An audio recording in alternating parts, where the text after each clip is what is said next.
Bonjour à tous et à toutes les amis, c'est RStudio. J'espère que vous vous portez bien, voilà. J'ai pas du tout été actif, voilà, ça fait 2 mois qu'il n'y a pas eu de vidéo sur ma chaîne. Et je m'en excuse, voilà, j'ai pas eu ni la motivation, ni spécialement le temps. Voilà, du coup je reviens avec une petite vidéo hors série qui est un remake de la série Coup de pouce que j'avais sorti en 2017, qui vous avait plutôt bien plu pour l'époque. À l'époque j'avais 100 abonnés évidemment. Donc aujourd'hui on va parler de Lego Leader, voilà. Et du coup je laisse tout de suite s'introduire. Bonjour à tous, c'est Lego Leader et tout d'abord je remercie énormément RStudio de m'avoir proposé de faire cette vidéo avec lui.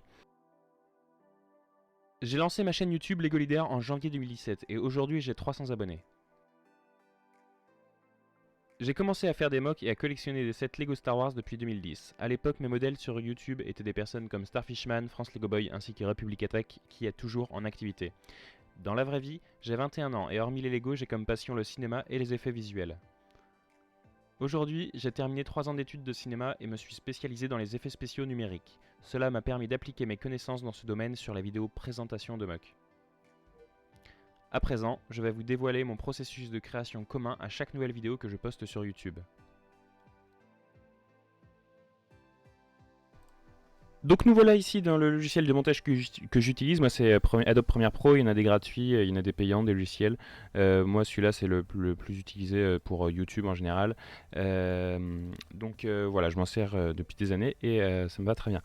Donc là, mon montage n'est pas très complexe, hein, vous voyez, ici c'est toute la partie où je parle après de l'explication du pont, donc il n'y a pas grand chose.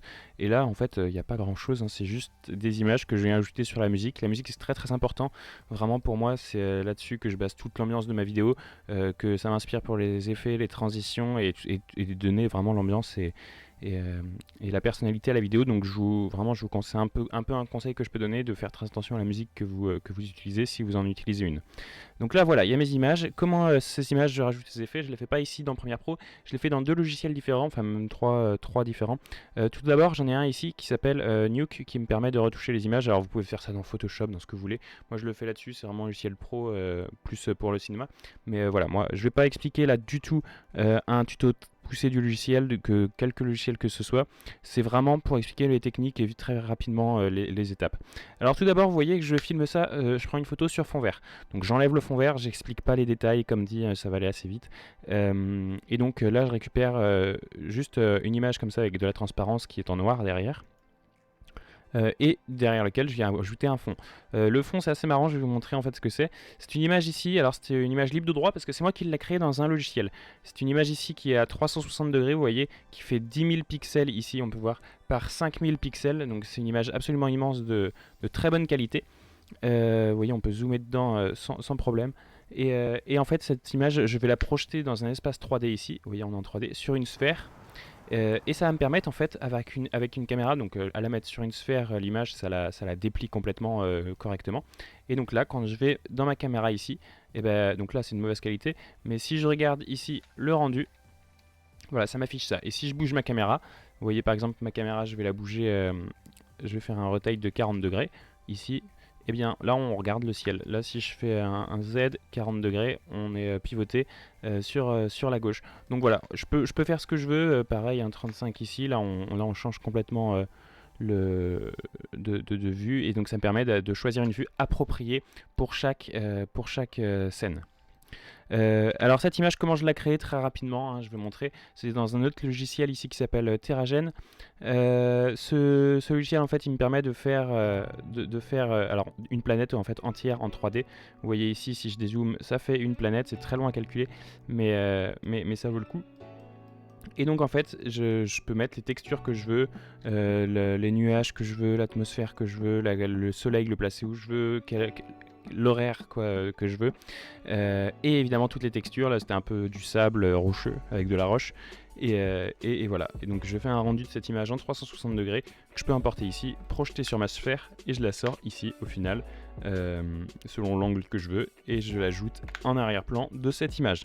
Voilà un petit peu pour ça. Alors maintenant je vais montrer pour les effets de sabre laser, de fumée, tout ça comment je fais. Là je le fais dans After Effects, donc je fais un rendu de cette image directement que j'importe dans After Effects. Alors hop, je vais reprendre la même.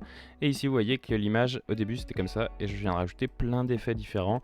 C'est des petits plugins là pour la plupart, surtout pour les sabres laser. C'est un plugin qui s'appelle Saber, vous voyez ici.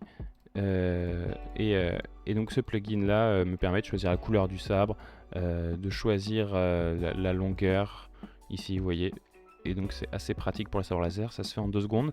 Pareil pour la fumée, j'ai des images de fumée en fait, de vidéos de fumée ici que je remets quasiment pour chaque vidéo. Alors là c'est une explosion, mais par exemple si je prends ça, voilà, j'ai de la fumée ici, je fais un instant, je l'ai l'image, comme ça je l'ai que sur une seule image. Et je peux changer le mode de fusion, c'est-à-dire qu'on va enlever le noir écran et là on a de la fumée ici qui est assez transparente, mais voilà, en changeant des petits paramètres ça permet de noyer le tout un petit peu dans une atmosphère et de tout unifier correctement. Voilà un petit peu. Ensuite je réimporte cette image terminée dans Premiere Pro et je peux faire le montage sur la musique. Dans Premiere Pro, je rajoute aussi un petit peu selon les images, il m'arrive pour donner une meilleure ambiance de rajouter un petit peu de color correction. Vous savez, donc c'est changer un petit peu les paramètres de lumière de l'image, de couleur aussi. Là, je l'ai pas tellement fait un petit peu là-dessus. En fait, c'est simplement pour unifier, vous voyez, avant-après, pour unifier la vidéo et en faire un tout qui choque pas l'œil à chaque fois qu'il y a un cut. Voilà un petit peu, j'étais très rapide. Sur ma chaîne, il y aura peut-être des tutos beaucoup plus poussés si ça vous intéresse. Il faudra me le demander. Mais dans tous les cas, voilà un petit peu mon processus commun de post-production à toutes mes vidéos de présentation de mock.